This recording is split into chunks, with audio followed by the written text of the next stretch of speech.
¿Qué tal? ¿Cómo están? Buenas noches. Gracias por permitirme compartir alguna de las experiencias en el ambiente geomecánico, geotécnico.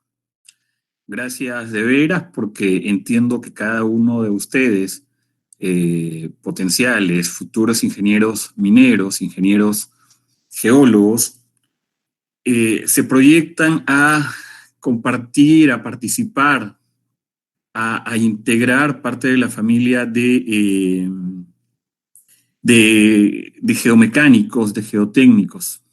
Es por esta razón que yo agradezco a Jocelyn y al Student Chapter de la Universidad Nacional de Ingeniería, un poquito para nuevamente compartir eh, algunas experiencias que espero sean de su completo agrado, de tal forma que muy pronto ustedes, en este mundo tan pequeño de la geotecnia, de la geomecánica, puedan ser parte pues, de este grupo. A nombre de la Sociedad Peruana de Geoingeniería, a través del Grupo Nacional de la Sociedad Internacional de Mecánica de Rocas, el ISRM, a cada uno de ustedes la más cordial bienvenida. De hecho, de seguro nos vamos a encontrar, como les indicaba, este es un mundo muy pequeño, y a unidad minera que uno vaya, a proyecto en que uno esté, a obra donde le toque andar, más que seguro que nos hemos de encontrar. Jóvenes, en estos tiempos tan difíciles, resulta un poco difícil poder saber lo que los tiempos futuros nos prevén, pero en buena hora eh, están ustedes. En buena hora vuestra inclinación por la geotecnia, en buena hora vuestra inclinación por la geomecánica. Bienvenidos nuevamente. Vamos con la presentación. El perfil del geotécnico en las excavaciones subterráneas, nuevas tendencias. Este es un documento, una presentación que la hemos venido realizando en algunos eventos, y tiene como fin un poco provocar en ustedes el apego hacia la geomecánica principalmente, independientemente de que sean trabajos a cielo abierto o trabajos relacionados a la excavación subterránea. El asunto es provocar la atracción de ustedes por esta rama que relativamente viene siendo nueva.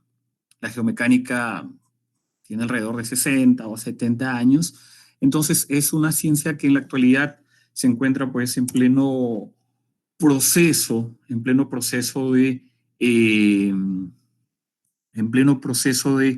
conformación, en pleno proceso de cohesión, hablando geotécnicamente. ¿Qué es lo que queremos? ¿Qué es lo que queremos implantar? ¿Qué es lo que queremos? ¿Qué es lo que pretendemos con el curso? Hasta hace algunos años, la participación del geomecánico, del geotécnico, ya sea minero, ya sea civil o ya sea geólogo, básicamente se remontaba a realizar trabajos en el interior del túnel, si hablamos de excavaciones subterráneas. Es decir, participar del mapeo, participar de las labores de seguridad, participar de la evaluación del frente de excavación, determinar los elementos de sostenimiento. Entonces, de un tiempo a esta parte, queremos abrir un poco más la visión que tenían o que se tiene del geomecánico, del geotécnico, puesto que él está ya en la capacidad de no solamente participar de los trabajos en el interior del túnel, sino también poder participar de la etapa de diseño de un proyecto, poder participar de la etapa de la ingeniería de detalle del proyecto, poder participar nuevamente y con más fuerza de la construcción de una excavación. y por qué no también de la etapa de postconstrucción. Figuras típicas, ustedes más que nadie, amigos mineros, amigos geólogos, conocen estas figuras. ¿Cuál es el ciclo constructivo de un túnel? Arrancamos con la excavación, arrancamos con el proceso de voladura, con la voladura como tal, con la limpieza o el acarreo, el sostenimiento y finalmente hacia el lado derecho, mi túnel totalmente revestido y funcionando. Existen diferentes tipos de túneles o utilidades o función. Túneles hidráulicos, galerías, socavones mineros. En todos ellos, la intervención de ustedes definitivamente va a ser muy importante. El geólogo típico, el geólogo del cual ustedes tenían el concepto, en algunos casos tienen el concepto. Un geólogo cargando su martillo, un geólogo cargando su brújula, un geólogo preparado para caminar decenas de kilómetros cuando hace campañas de exploración, un geólogo preparado para afrontar todo tipo de adversidades. A la izquierda, ese es el geólogo, o ese es el geotécnico, o ese es el geomecánico. Nuevamente, independientemente de que sean futuros ingenieros mineros o ingenieros geólogos, el trabajo o la premisa arranca por estar presente en cada una de las condiciones, terrenos, climas, adversidades y saber ante cada una de las adversidades superar, ¿sí? Superar estas adversidades. Si hace mucho tiempo nos bastaba con caminar, ahora ya no es solamente eso. Ahora es también saber manejar, por ejemplo. Salga de la universidad con una licencia de conducir. Salga de la universidad conociendo el manejo de diferentes software, aplicaciones, apps, etcétera, etcétera. Cuando agarramos nuestra brújula y al ingeniero minero junior lo envían a trabajar a Portugal, en Europa. Nosotros estamos aquí en el Perú acostumbrados a manejar una brújula Brunton, por ejemplo. Entonces también, de a poco, en los tiempos que tengamos de descanso, saber ya manejar otro tipo de brújulas. No son nada difíciles, no son nada complicadas. En Europa se trabaja muchísimo, por ejemplo, con esta brújula del tipo Silva. Es importante saber utilizarla. Más aún, dentro de las nuevas tendencias, que es el propósito de este trabajo, existen ahora sí aplicaciones que uno las puede cargar en su teléfono. No obstante, debo primero saber manejar a la perfección mi brújula de mano. ¿Ok?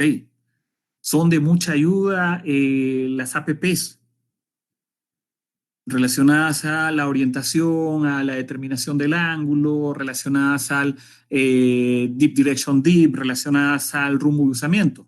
Sí, son muy importantes, ayudan demasiado, pero también usted debe saber manejar las brújulas clásicas, características, las brújulas de mano.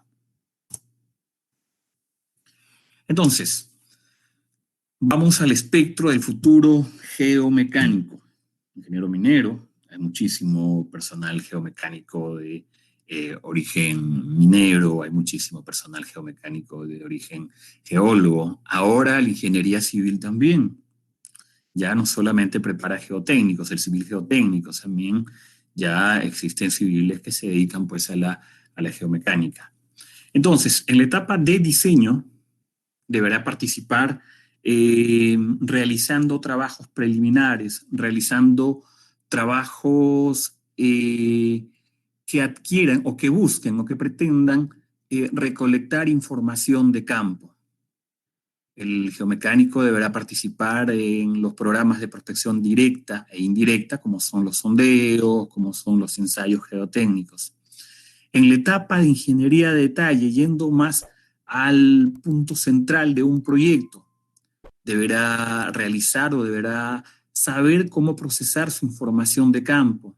Ya aquí es donde el futuro geomecánico deberá saber trabajar con los diferentes software que existen. en la etapa de construcción, campeones mapeando un frente de excavación, campeones definiendo los elementos de sostenimiento que necesite una excavación, también en la condición y en la capacidad de poder definir qué problemas ha de tener mi frente o mi zona de excavación. Ese es el trabajo del geólogo. A diferencia de los demás profesionales, el geólogo, de acuerdo a un buen estudio en la etapa de diseño y un buen estudio durante la ingeniería de detalle, está en la capacidad de poder advertir potenciales problemas. Y es que a veces problemas no reparados, no observados, no identificados en la etapa de diseño y en la etapa de ingeniería de detalle resultan enormemente costosos si hablamos de gastos, de aspectos monetarios, resultan en desmedro del proyecto porque los plazos se van a tener que alargar ante problemas como la presencia de agua, por ejemplo, ante problemas como las anomalías geológicas, presencia de fallas, presencia de roca malísima, presencia de algún otro tipo de problema que paralice mi desenvolvimiento normal en términos de producción en el interior del túnel. ¿Quién está entonces capacitado para advertir estos problemas? El geomecánico. Cuando hacemos nuestra etapa de campo, yo les decía, el profesional, el futuro profesional debe estar preparado para andar en superficie inicialmente en todo tipo de condiciones topográficas, altitud, clima. Caminarán en costa, caminarán en la sierra peruana, caminarán en nuestra selva, en fin, preparado para todo esto. Y en superficie deberán estar también preparados para determinar rasgos geológicos estructurales como lineamientos de falla, por ejemplo. ¿Por qué? Porque estos rasgos en superficie, al proyectarse, podrían o no interceptar mi excavación subterránea. Ese es otro trabajo. Pero identificando ya aquellos rasgos superficiales, también estaremos en la posibilidad o en la condición de poder decir, alto gente de producción, porque en la progresiva 500, de acuerdo a mis análisis, de acuerdo a mis cálculos, atravesaremos probablemente una zona de falla.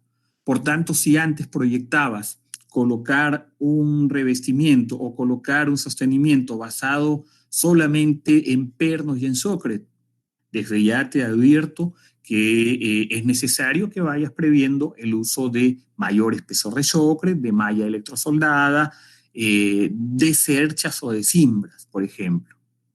Una buena investigación te lleva a esas conclusiones. Poder advertir, por lo menos a nivel de inferencia, que es un término muy utilizado en geología, algunas estructuras o anomalías que podrían influir en mi sección subterránea. Ambientes, paisajes por donde podrán andar cuando acaben la universidad, cuando empiecen a trabajar. Y es que el trabajo del geomecánico, del geotécnico, hoy por hoy es un trabajo demandado, muy demandado. Gran cantidad de profesionales se hallan, por ejemplo, en las minas chilenas, en minas canadienses, y no solamente como geomecánicos, sino también ya abarcando gerencias, abarcando responsabilidades y personal mayor. Por tanto, vean lo bonito que es dedicarse a la geomecánica. Rogelio, mi gran amigo Rogelio, amigo brasilero, geólogo, geomecánico, también mapeando ahí en superficie. ¿Y por qué es importante el mapeo en superficie? La foto corresponde a una imagen del año 2007 aproximadamente, una foto o una imagen, un paisaje, sobre el cual todos los días nosotros nos movilizábamos para llegar a nuestro frente de excavación. Pasábamos por esta zona, pero ninguno de los 4 geólogos que andábamos en ese trayecto había conseguido identificar estas quebradas. Estas quebradas que sí tenían influencia luego cuando estuvimos excavando el túnel, porque en realidad todo el flujo hidráulico, toda, toda la acción pluvial, toda la presencia de aguas, prácticamente comenzaba a aflorar en el túnel. Allí dijeron, ¿y dónde están los geólogos? En superficie. Cuando uno hace ya el retroanálisis, el feedback del por qué existen estos problemas, llegamos a la conclusión de que esto era una zona de falla que no había sido identificada en la época de estudios. Perú, acostúmbrense a trabajar en zonas de altura. Aparentemente sobre esta superficie no existe nada, un terreno cubierto de material propio, coluvial, cubierto por nieve, que no tiene mayor variación o que no tiene mayor indicio estructural. Pero si chequeamos bien, vemos que sí, que existen un par de lineamientos de falla y que también tuvieron influencia luego cuando se estuvo excavando el túnel en este sector de los Andes surperuanos. Importante que ustedes puedan manejar muy bien su geología estructural. Creo que el primer paso para ingresar a la geomecánica, jóvenes, manejar bien su geología estructural. Mucha imaginación, mucha imaginación. No todas las estructuras son perfectamente lineales. No todas las proyecciones van a alcanzar el objetivo que yo pretendo. Todo depende del control estructural, razón por la cual se hayan generado estas estructuras. Importante entonces el manejo de la geología estructural y sus diferentes aplicaciones. El DIPS, por ejemplo, ayuda muchísimo. El DIPS ahora, de la firma Rock Science, te permite definir los tipos de fallas que ha presentado o que ha de presentar una estructura. El DIPS te permite determinar tendencias de cada una de las familias.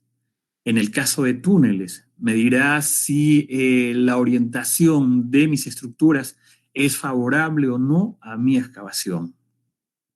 Una herramienta tan fácil, una herramienta que la puedo instalar en el teléfono, me ayuda muchísimo, por ejemplo, en estos aspectos. Si hace mucho tiempo en geología estructural nosotros trabajábamos con unas estereofalsillas preparadas con papel canso, preparadas con lápiz y diferentes colores, en un tiempo que me duraban alrededor de 30 a 40 minutos para saber cuáles eran mis polos, cuáles eran la concentración de polos de una estructura. Hoy por hoy, instalado en un teléfono como aplicación, puedo utilizar o puedo interpretar los estereogramas en 5 minutos. Importante entonces que ustedes vayan también ya empapándose con estas tecnologías. A ti, nuevas tendencias, el uso de aplicaciones, el uso de programas de campo, que si bien es cierto resultan de mucha utilidad, es más, son de mucha utilidad. No obstante, el cartografiado de, de puño y letra suyo es también muy importante. Uh-huh. Es importante el trazo, es importante tener mucha imaginación en el momento de estimar o definir estructuras. Perfecto, yo agarro mi lápiz digital y trazo sobre la tablet, pero es importante también saber agarrar planos topográficos y leerlos, saber estimar desde mi información topográfica cuáles serían mis lineamientos de falla, por ejemplo. Uh-huh. ¿Puedo armar una estación geomecánica con la ayuda de estas herramientas? Claro que sí, claro que sí. ¿Gano tiempo? Definitivamente. ¿Conservo mis datos? Sí, sí, son de mucha ayuda. Dentro de los programas que tenemos, existen una infinidad de programas que existen para la geomecánica. En la etapa de estudios, por ejemplo, este software ayuda muchísimo en la correlación de sondeos, en la compatibilización de información de mis registros de logueo. Hay que saberlos manejar. Ayudan muchísimo, se utiliza muchísimo en la etapa de prefactibilidad y en la etapa de diseño.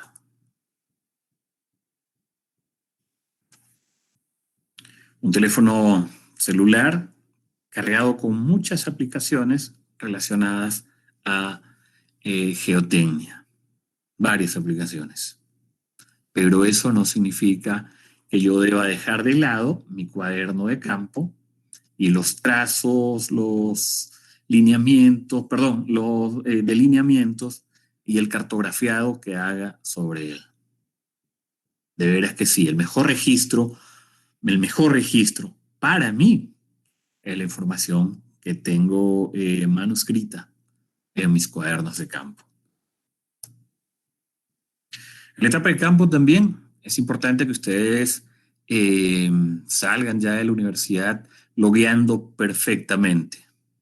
Existe el logueo para exploración minera y existe el logueo para trabajos geotécnicos, geomecánicos. Saber a la perfección qué es un RQD, saber a la perfección cómo obtengo un RQD, saber cómo calculo el porcentaje de recuperación, saber reconocer las diferentes formas de fractura de una roca, porque yo puedo tener una zona muy fracturada con un RQD menor a 25. Sin embargo, esta puede ser una información equivocada, entendiendo que se aplicó muchísima presión al momento de perforar, por ejemplo, induciendo finalmente a una fractura mecánica. Saber preparar bien mis perfiles geológicos, geotécnicos y geomecánicos. La mejor información para elaborar esos trabajos es la ejecución de sondeos y su correcta interpretación, junto con la ejecución o con la evaluación, con el registro de sondeos. Importante también participar de los trabajos de laboratorio. ¿Pero por qué? ¿Por qué los trabajos de laboratorio? Porque cuando ustedes comiencen a procesar la información, cuando ustedes comiencen a realizar los análisis, por ejemplo, para determinar tensiones y deformaciones de una excavación, esta información es la básica. Sabré decir de dónde sale mi resistencia a la compresión uniaxial, cuál es el valor MI de la constante de roca intacta, por ejemplo, cuál es el índice de resistencia geológico de una determinada roca. Si solamente trabajo con la información que me suministra, que me provee la gente de campo, los operadores, tal vez puede estar valiéndome o pueda yo estar trabajando con información equivocada. Es importante conocer el comportamiento de los macizos, aunque sea en teoría, pero si vas a campo ya es mucho mejor, ya es un plus. Porque si en teoría tenemos que la resistencia de una roca caliza esté en el orden de los 40 o 50 megapascales, por ejemplo, iré a campo, agarraré mi martillo y diré, no, esta roca tiene un poco más de resistencia. Pero si no sé definir a través del golpe de martillo la resistencia en campo, vamos al laboratorio, vamos a ensayar, quedémonos ahí un rato en laboratorio. La idea es ¿cuál? No dejarse sorprender por la información que nos sea suministrada por terceros. Conozcan algo que los va a acompañar toda la vida, las rocas. Conozca la asperosidad de una roca, la rugosidad de una roca. ¿Pero qué tiene que ver, Germán, la rugosidad de una roca con la estabilidad, por ejemplo? Muchísimo, muchísimo. Barton Bandis, un investigador, bueno, Barton Bandis son dos autores. Nick Barton, a quien tuve la oportunidad de conocer, es un personaje ligado íntegramente a la excavación subterránea. Él es el dueño del sistema Q de Barton. Él trabaja muchísimo, por ejemplo, con la rugosidad, con el perfil de rugosidad de las rocas. Y es más, desde este valor de la rugosidad, comienza a hacer correlaciones para estimar el ángulo de fricción de las juntas o discontinuidades. ¿Mm? ¿Vieron por qué es importante? Es importante también participar en las campañas de prospección indirecta, física principalmente, porque por allí nos darán una información como esta, por ejemplo, donde encontramos una anomalía que corresponde a una falla. Si no sabemos leer perfilajes, si no sabemos definir densidades, por ejemplo, si hablamos de sísmica de refracción, es poco probable que podamos también armar un buen perfil, un buen modelo. Hacemos muy bien nuestro trabajo de campo, pero nos falta información del substrato, de la zona de cobertura por encima de nuestro túnel. Entonces allí recurrimos a la información geofísica. Pero la información geofísica tiene que tener el input del geólogo, del geotécnico, del geomecánico. Si yo advierto un lineamiento, por más que esté enmascarado en la superficie, compruebo o corroboro mi información a través de la información geofísica. Nuevamente, la geología estructural. Importante hacer un mapeo completo, un barrido de toda la superficie por donde atravesará nuestro túnel, porque allí estaremos nuevamente en la capacidad, cuando ya estemos en la etapa de construcción del túnel, de poder reconocer familias de discontinuidades.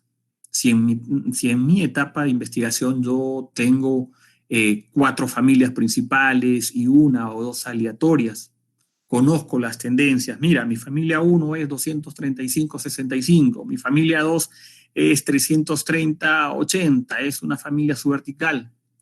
Cuando ingreso a mi frente de excavación subterránea, ya estoy con solamente mirándolas, pudiendo definir a qué familia de discontinuidades corresponden. ¿Existe una relación con mi geología en superficie y la geología en el interior del túnel? Sí. Hay casos en que no también, porque puede haber un control estructural demasiado abrupto que me cambia totalmente las tendencias.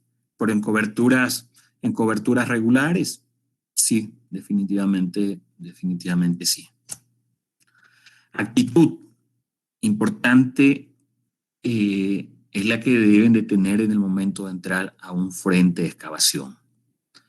Saber que las familias que yo determiné, proyecté en superficie, puedo hallarlas en el interior del túnel. Y esto me facilita muchísimo el trabajo,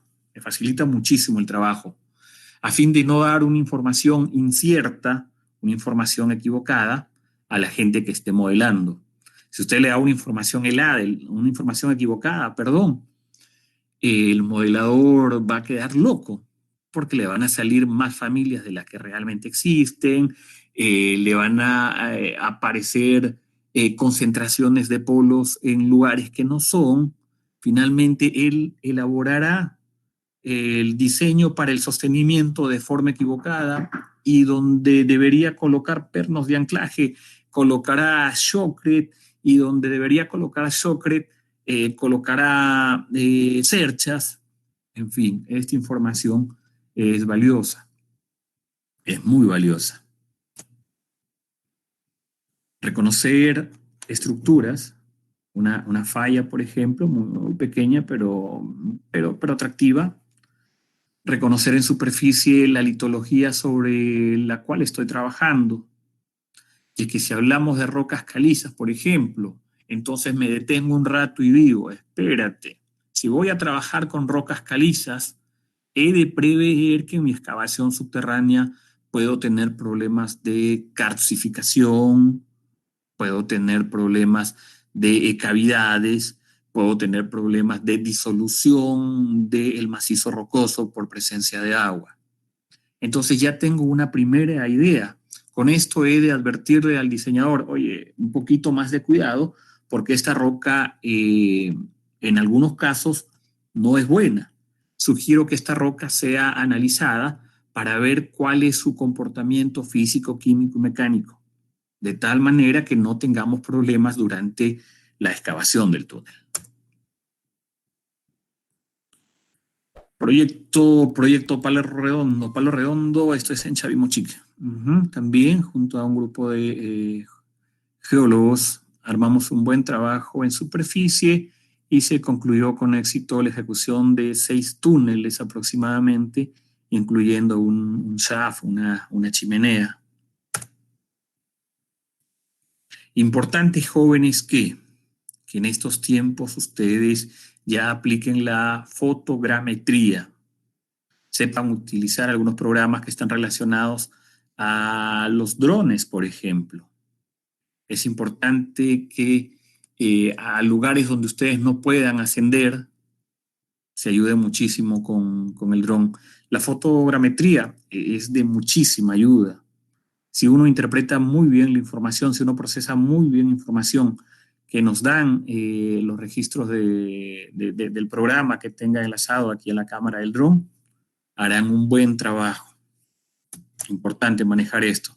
En el caso de excavaciones subterráneas, complementado con los estereogramas, nos permitirán, por ejemplo, verificar la tendencia a la posibilidad de sobreexcavación, por ejemplo. La sobreexcavación es un tema característico también en los túneles.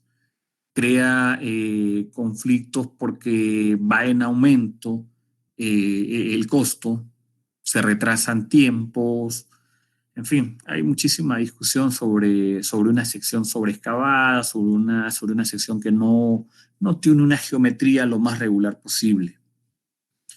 Entonces ustedes ya entran preparados a un túnel pudiendo advertir cuáles son los sistemas de fracturas que me podrían generar una sobreexcavación en el mejor de los casos. Y digo en el mejor de los casos porque también puedo tener estructuras que sean inestables y que podrían provocarme algún tipo de problema.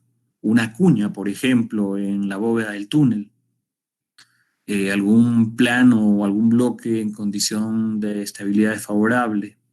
En fin, es de muchísima ayuda.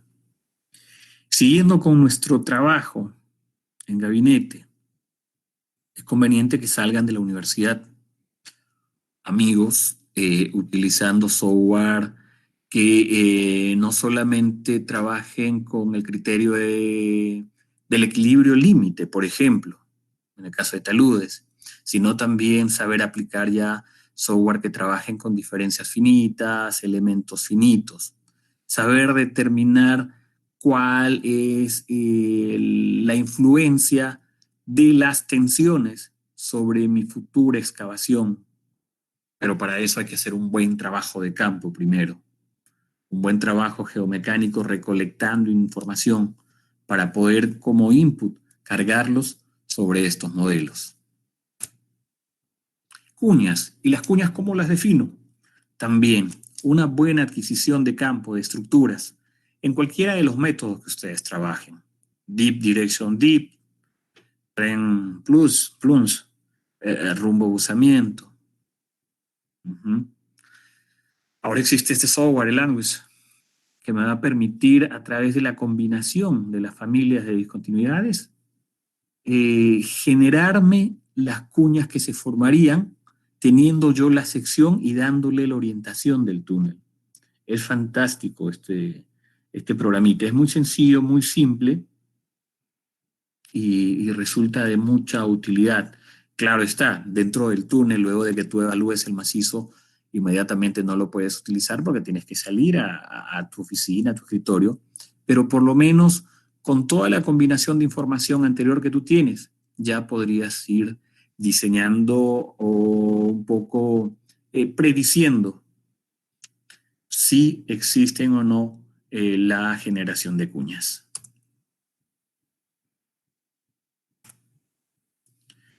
Aquí un túnel, esta es una caverna, esto es una cámara para una estación hidroeléctrica. Un túnel con una altura de 54 metros, 30 metros de ancho, donde la necesidad obligatoria o bajo un estricto rigor de realizar modelos que me indiquen cuál es la influencia de las tensiones, era necesario. Era necesario por la dimensión que tenía el túnel.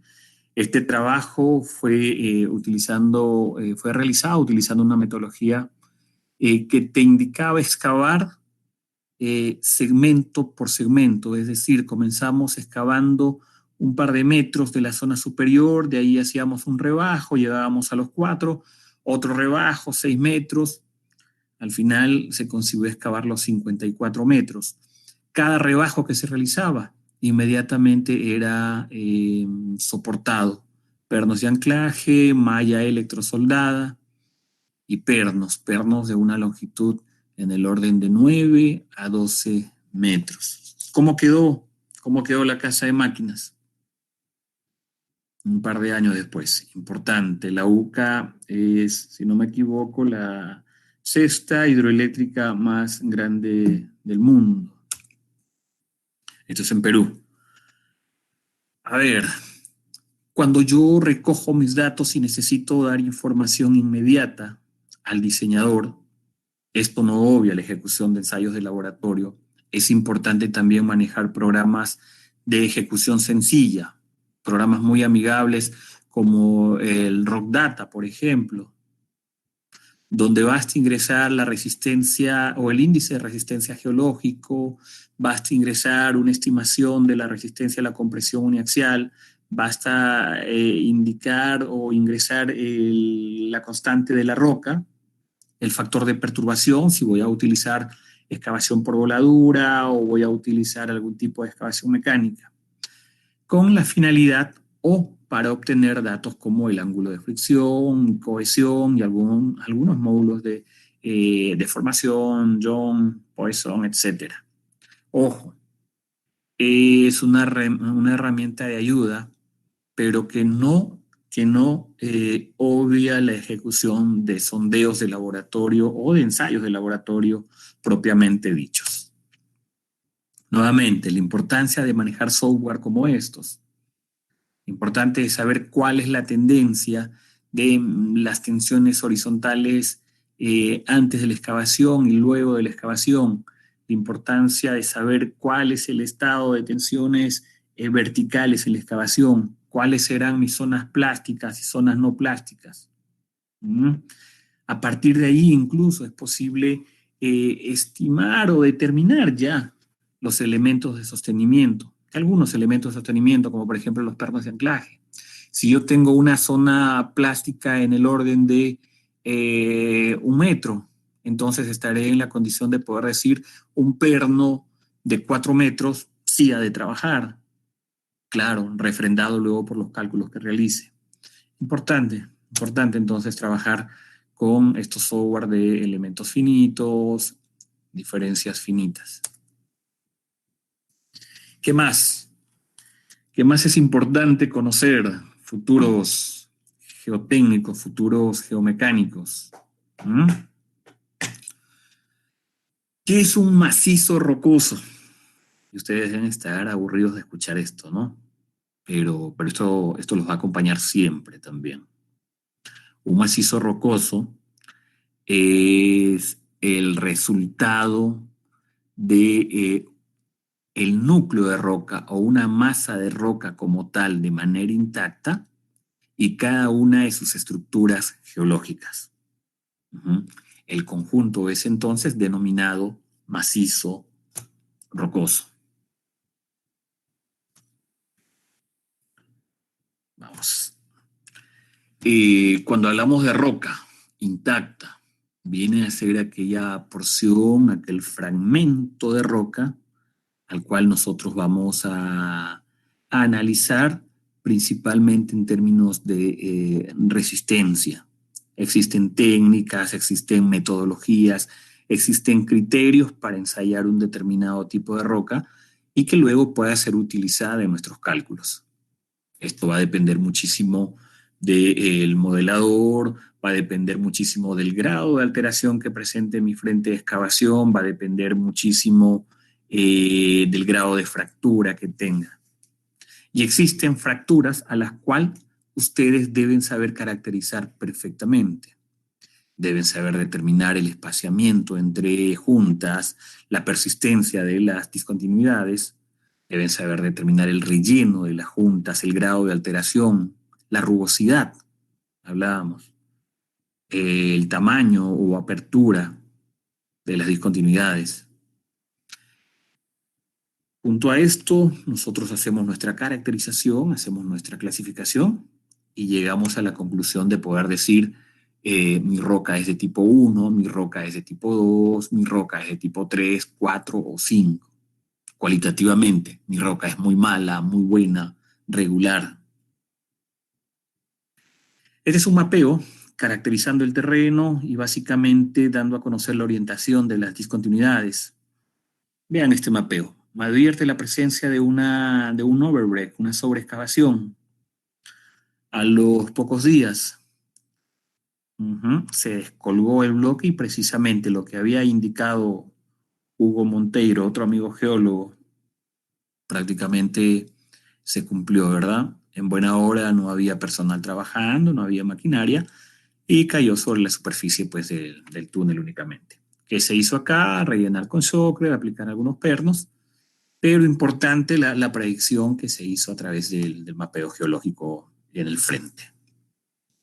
Dentro de los sistemas de clasificación geomecánica que tenemos, existen varios, se trabajan con muchísimos. A ver, si me esperan un segundo que tengo que contestar una llamadita, por favor. Vamos a ver, solo 10 segundos.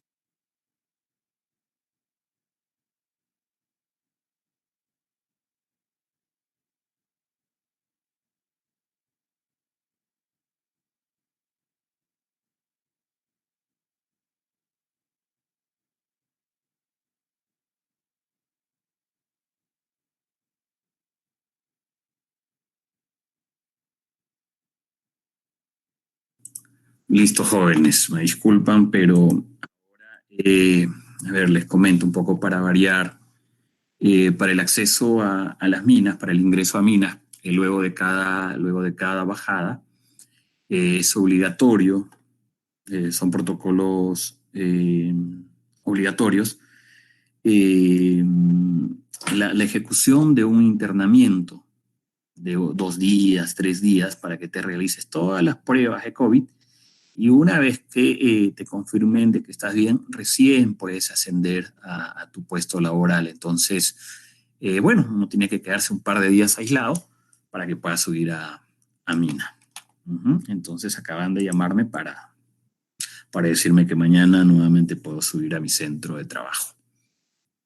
Algo que va a pasar con ustedes también. Así que vamos avanzando. Decíamos que las clasificaciones geomecánicas existen un número determinado, bueno, un número entre 12 y 14 clasificaciones geomecánicas que utilizan las excavaciones subterráneas.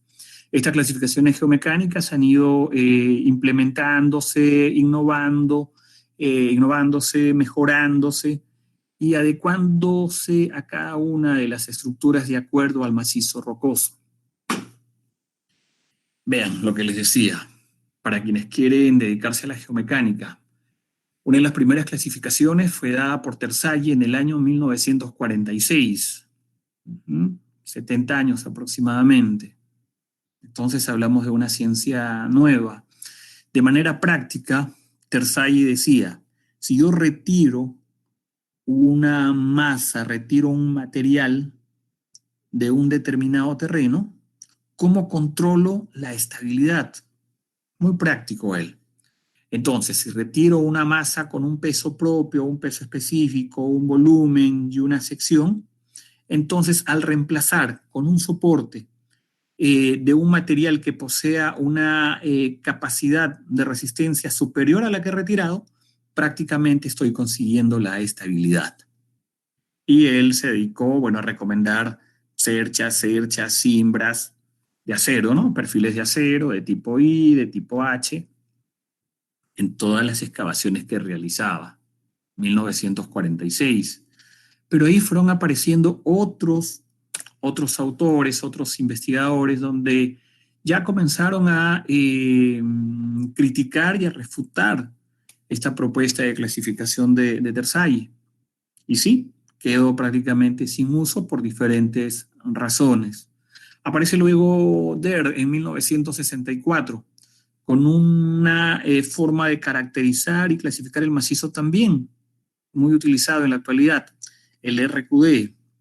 Me indica de manera correcta cuál es el grado de fractura en términos de porcentaje de un determinado macizo, siendo que un grado de fractura menor a 40 es una roca muy fracturada o triturada, y una roca ya superior al 60% es una roca buena, aceptable, competente, con fracturas aisladas o espaciadas, de tal forma que mi macizo lo pueda yo considerar como competente. En 1973, hace 48 años, Wieniawski aparece con el Rock Mass Rating, también considerando algunos factores para el macizo rocoso, y que luego fue criticado y fue mejorado por diferentes autores. A partir del RMR aparecen el RMI, el SMR, cada uno definitivamente sí aportando muchísimo a este sistema de clasificación que se utiliza también muchísimo en la actualidad, pero como una forma básica de clasificar los terrenos. ¿Qué es lo curioso aquí? Lo curioso de Wieniawski, ahí extrajimos un poquito de su biografía, y dice: Wieniawski realizó estudios de ingeniería naval y luego ingeniería mecánica en Sudáfrica, para finalmente doctorarse en ingeniería de minas y dedicarse a túneles. Entonces vean esa variedad de disciplinas que él estudió, o en las cuales se preparó para terminar trabajando en túneles. Pero ¿qué tiene que ser un ingeniero naval y qué tiene que ser un ingeniero mecánico en túneles? Se preguntarán. Nuevamente, para respaldar lo que indicábamos al comienzo de la charla, la geomecánica es una ciencia nueva, tómenlo así. Hay diferentes concursos, y si ustedes entran a la página de la Sociedad Peruana de Geoingeniería, a la página del ISRM, hay concursos para ustedes, promoviendo la investigación a través de algunos proyectos de tesis, promoviendo la investigación a través del aporte de estudiantes como ustedes, y algunos trabajos relacionados a mecánica de rocas, y algunos trabajos relacionados a geomecánica. Se innova, se viene innovándose, hay mucho que aportar, definitivamente sí. Laufer también es uno de los sistemas de clasificación, no se utiliza mucho, no se utiliza, y tiene aquí, o el motivo de esta presentación es para transcribir o leer una de las críticas que le hace Barton, por ejemplo, a Laufer. La clasificación no responde a datos objetivos de los macizos rocosos. Esta clasificación es difícilmente utilizable en la fase de proyecto. Parece excesivamente conservadora. Ya en 1988, así lo decía Nick Barton, a quien vemos en esta fotografía. Túnel San Francisco en Ecuador, con varios amigos, incluyendo Patricio Zamora de Quito, Ecuador, gran amigo geólogo. Barton considera ya no 5 factores como lo consideraba Wieniawski a través del RMR.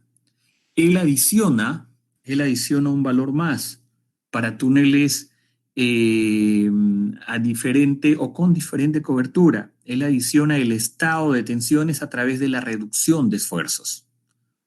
Entonces, agarra un poco de DER a través del RQD, mantiene el RQD, agarra un poco de Wieniawski y dice, en vez de caracterizar las discontinuidades, a mí me interesa muchísimo el número de familia de discontinuidades, que es un segundo factor, principalmente para ver entre la confrontación del RQD y el número de familias, cuál será la dimensión de mis bloques. Considera como un factor importante la rugosidad de las juntas. Este es un aspecto muy importante, no solamente en excavaciones subterráneas, sino también en excavaciones a cielo abierto. Considera la presencia de agua. La presencia de agua es un elemento perjudicial en algunos casos en los túneles. Ahí hay que prever programas de drenaje, previsión de la presencia de agua.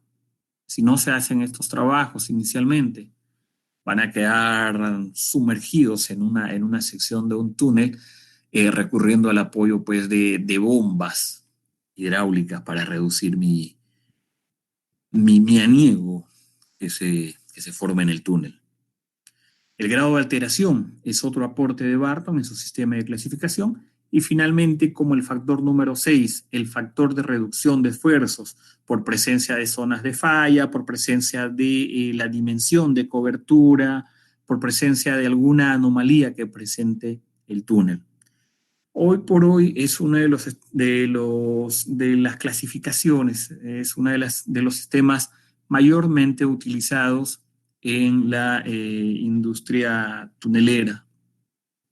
Sin embargo, no todo está dicho, porque por ejemplo existen rocas sedimentarias tipo areniscas, lutitas, calizas, que puedan tener una reacción o un comportamiento diferente a lo que nosotros hemos visto. Por tanto, el sistema presentado por Barton o el sistema presentado por Wieniawski con sus respectivas mejoras no se adecúan a lo que yo veo. Entonces ahí entra nuevamente el trabajo del geomecánico, indicando cuál es el mejor sistema a elegir o a utilizar y por qué no, a adecuar, complementar o innovar. ¿Mm? El GCI se utiliza muchísimo también. Vean qué bonito frente de excavación, ¿no?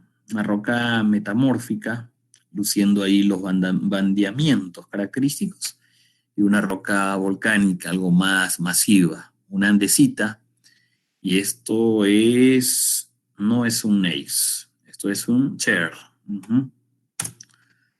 La importancia nuevamente de la geología estructural en la orientación de mi túnel. Este caso también siempre lo muestro y ya me van a llamar seguramente la atención por esto. Este es un túnel aquí en Lima. Ya hace como 15 años aproximadamente, el portal del túnel exhibiendo una cuña. No era necesario ser geomecánico para darse cuenta de esta cuña, ¿no? Una familia, la familia que está mostrándose, dos, y tengo una tercera familia, la horizontal. La familia 1 y la familia 2 buzando de manera desfavorable la estabilidad, y la familia 3 aguantando un poco, pero también mergullando o buceando hacia la cara del portal. ¿Qué pasó? Ya estaba con banquetas ejecutadas, 1, 2, 3, 4, 5, 6 banquetas, una plataforma, shotcrete, y en buena hora esto sucedió entre el 25 y el 31 de diciembre, donde nadie trabajaba. Vean la dimensión del problema. Si esto ocurrió en el portal, donde tengo visibilidad completa para hacer una investigación, imagínense qué podría haber pasado ya ingresando más hacia el interior del túnel. Nuevamente, la importancia de saber usar software para evitar problemas como este. Aquí hay una pequeña cuña, la vemos primero en el software y luego ya en el frente de excavación. Entonces allí ustedes indicarán, aquí hay una zona de producción de una cuña, por tanto, ni bien sea excavada, apliquemos un shotcrete, aunque sea un shotcrete preventivo, apliquemos algunos pernos, mientras se va avanzando la excavación o hasta que se ejecute un sostenimiento definitivo en este sector. Más software. Este es un software también que ustedes ya deberían utilizar. Parte de la currícula de estudios en países como España y Portugal, por ejemplo, y en el Brasil también, consideran este software, el RockWorks, importante para correlaciones litológicas, importante para excavaciones, importante para modelar. Acuérdense bien, Rockworks, muy utilizado en diferentes países. Qué feo es, o qué fea es una excavación cuando existe sobreexcavación. Vean la geometría, vean esas paredes del túnel. Eso no es todo, porque también ya te crea una atmósfera de inestabilidad, trabajos mal ejecutados ya desde el punto de vista de seguridad. Así exista un desquinche perfecto, así mi personal que se encargue de desatar los macizos inestables, van a tener que ser luego enmascarados o escondidos porque tendremos que llenar todo esto de shock. Pero en realidad no debería de quedar así, ¿no? Una buena geología estructural, un buen mapeo, una buena información que se entregue al personal de voladura podrá finalmente ser plasmado en una sección lo más, lo más presentable posible. Sobre excavación siempre existe, siempre va a haber, pero no de esta forma. Mapear, aprendan a mapear muy bien, a cartografiar su frente de excavación independientemente del tipo de letra que tengan, si la entienden o no, si tienen letra de, no sé, de médico. Interesan muchísimo las características de las estructuras que ustedes representen y las medidas estructurales. El mapeo va acompañado de su tabla de valoración geomecánica, en este caso el sistema Q de Barton. Otro sistema de ingresar de manera un poquito ya más presentable, es mapeos de campo. Reconocer en campo o en superficie qué problemas podría tener. Igual, pasábamos todos los días por aquí. Cuando llegamos al túnel, encontramos una zona con material más alterado, clasificamos al tramo con roca 4, ¿no? Una roca que requiere mayor sostenimiento. Y cuando andamos pues, por superficie, nos dimos cuenta que frente a, a nuestros ojos estaba toda una brecha de falla, la misma que se proyectaba hacia el interior del túnel. En el interior del túnel ya mi respeto a la gente que realiza la voladura, la cual trabaja con la información que el geomecánico le entrega, mi respeto a la gente que realiza los trabajos de desate y esquinche, por el riesgo al cual ellos se exponen, sin embargo, con actitud ingresan, ellos saben en qué momento ingresar, saben qué material retirar, cuál es la roca inestable, se ayudan muchísimo de esa barra de acero y definitivamente son una parte importante durante la excavación de los túneles. Ustedes, con su aporte, reconocer de sobremanera o de manera ya sencilla cuáles son sus familias de discontinuidades, reconocer qué es una estructura, qué es una falla, qué es una cizalla, en qué momento yo identifico que mi falla está sellada, soldada, abierta. Nuevamente, importancia de la exploración en superficie, estaciones geomecánicas, geología estructural y las estructuras que encontremos en el interior. Igual, cuando ya se concluye, incluso cuando ya se va avanzando con el túnel, voy registrando mi clasificación de macizo. En este túnel, por ejemplo, intento indicar que trabajé sobre una roca del tipo 2,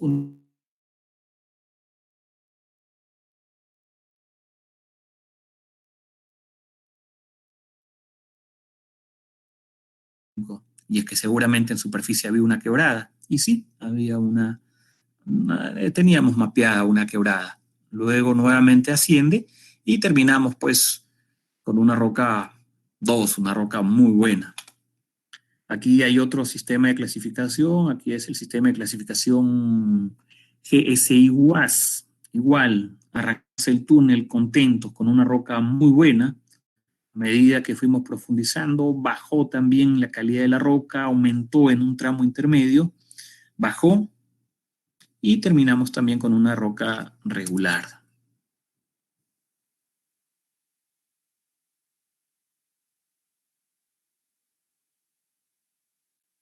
A partir de allí, podemos definir los elementos de sostenimiento de un túnel.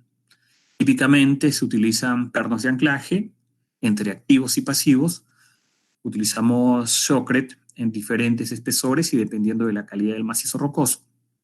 Utilizamos cerchas, utilizamos mallas, y en casos más complicados, donde la roca prácticamente no me da chance a que pueda ser sostenido con estos elementos, podemos hasta blindar parte de la sección, dependiendo también del uso que se requiera de mi túnel. Aquí, pernos activos, pernos pasivos. ¿Cómo debo diseñar como modelo para determinar la longitud de mis pernos? Y es que el Angbris te ayuda muchísimo con esto, ¿no? Si tengo una cuña que está en el orden de 2 o 3 metros, bastará un perno de 5 metros o 6, y nuevamente vuelvo a hacer el cálculo del trabajo para controlar este bloque. El bloque a caer tiene una dimensión, tiene un peso, ejerce un peso principalmente. El bloque o el perno y la cantidad de pernos que yo prevea deberá soportar, deberá atar, deberá estabilizar este bloque inestable. También a través de elementos finitos, por ejemplo, puedo determinar esta longitud. Si yo tengo una zona que me indique deformación en un orden prácticamente de 40, 50 centímetros, como lo estamos viendo aquí, un perno de 3 metros bastará, por lo menos el bulbo que él tenga, que debe ser un tercio de la longitud del perno, sí me bastará para soportar, soportar se dice, ¿no? Para soportar esta deformación. Cantidad de pernos hay que calcular, tipo de pernos deberán ser calculados, el trabajo del perno también deberá ser calculado. Cuando ya estamos también casi, bueno, esto también se puede utilizar en la etapa final, no, me equivoco.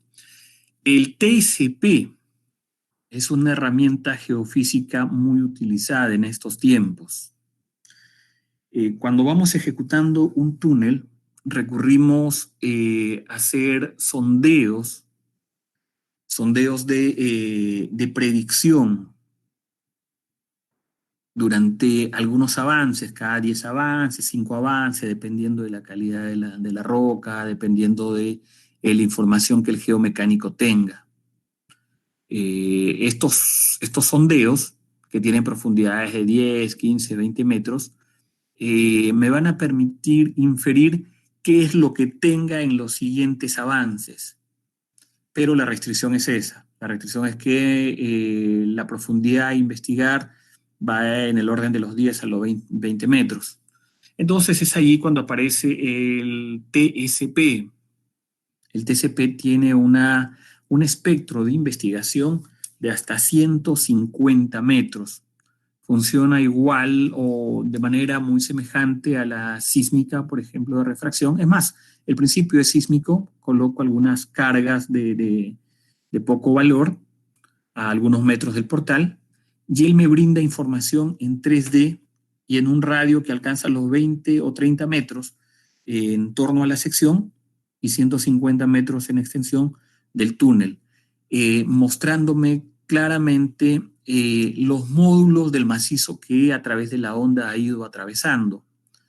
A través del coeficiente de Poisson o módulos de Bulky, por ejemplo, podré saber cuándo una roca presenta mayor grado de cizaño o de fractura. En algunos sectores incluso me da a conocer, si se interpreta bien y se ejecuta bien el ensayo, algunas zonas de falla. Entonces, esta herramienta sí se está utilizando muchísimo en estos tiempos en la ejecución, en la predicción, básicamente de aspectos geomecánicos del túnel, pero principalmente en la predicción de riesgo.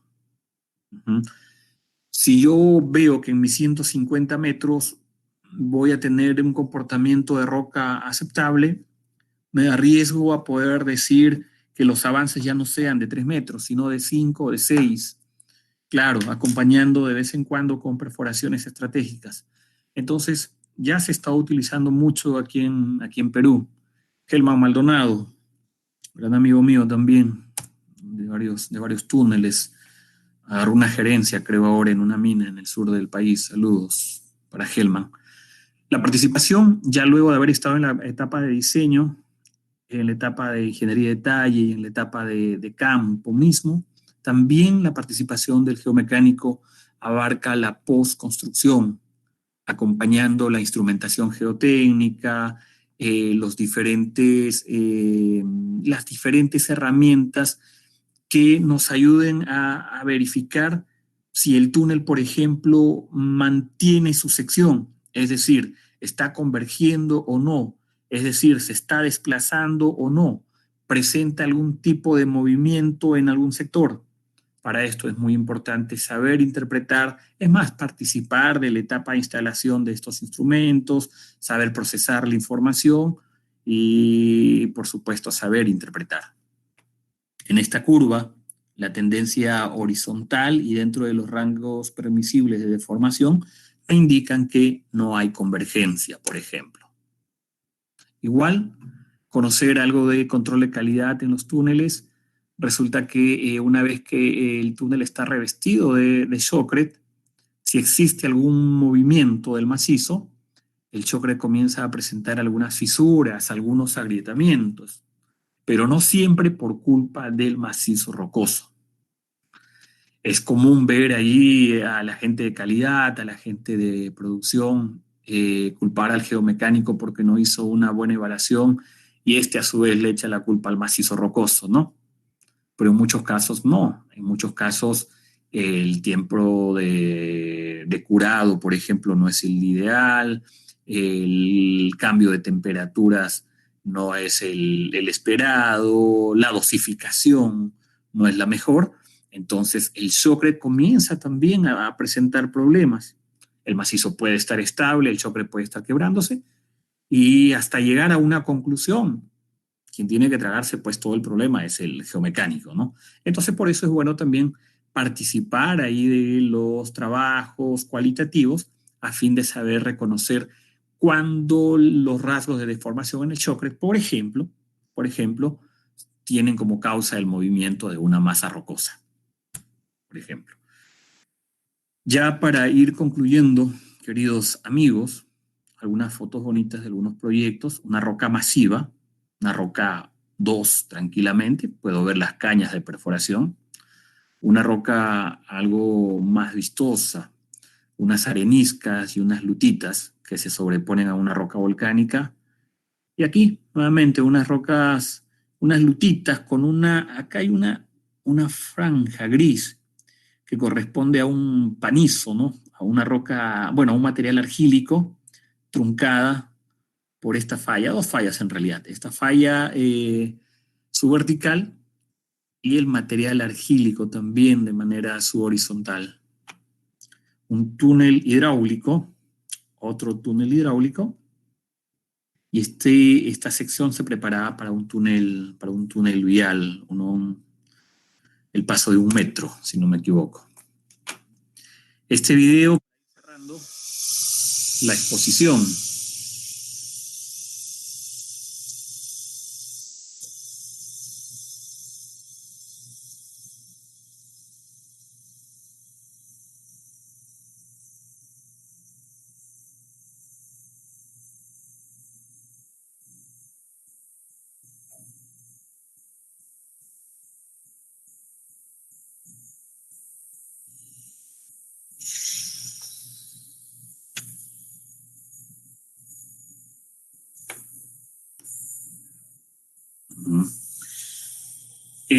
¿Qué es lo que no se debe hacer?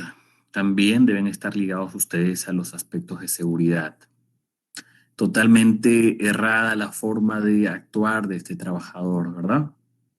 La presión de agua es impredecible en varios frentes de excavación. En esta imagen vamos a ver cómo la presión consigue desplazar al equipo, al jumbo. ¿Vean?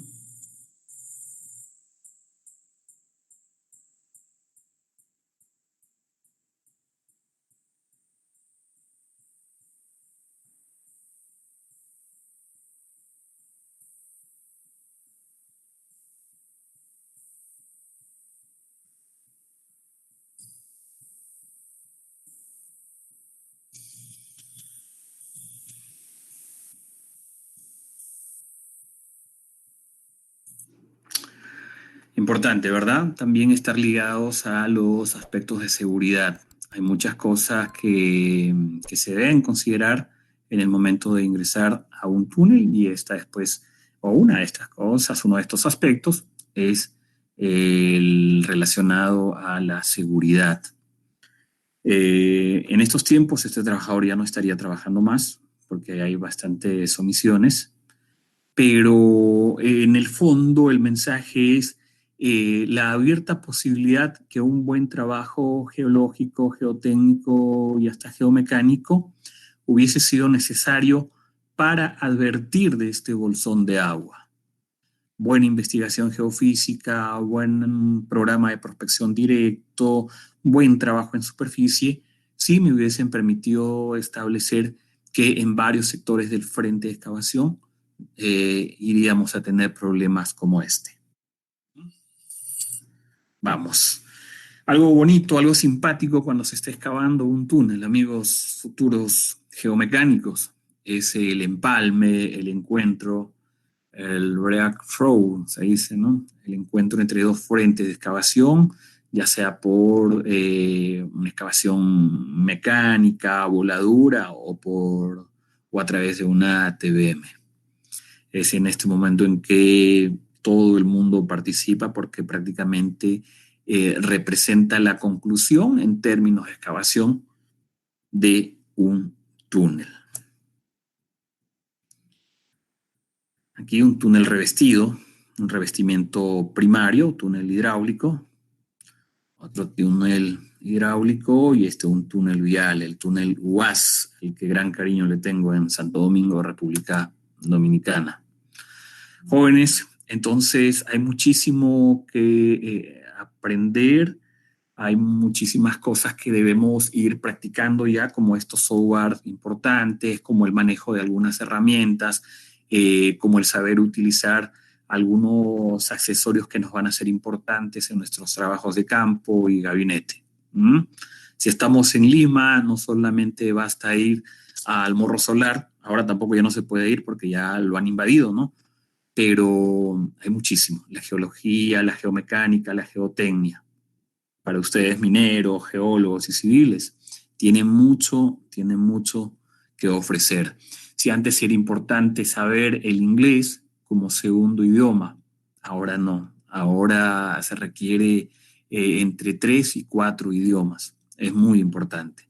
Todo va avanzando, la competencia es mayor, pero de igual forma las oportunidades también son mayores. Yo les agradezco el tiempo que han tenido para compartir conmigo algunas experiencias, algunas notas relacionadas a la geomecánica. Si hay alguna consulta, quedo a disposición de ustedes. Y si no las hay, también por ahí les dejo mi correo electrónico y mi teléfono para poder entrar en contacto con ustedes en cualquier requerimiento académico, alguna duda, en fin, quedo a disposición de ustedes, señores.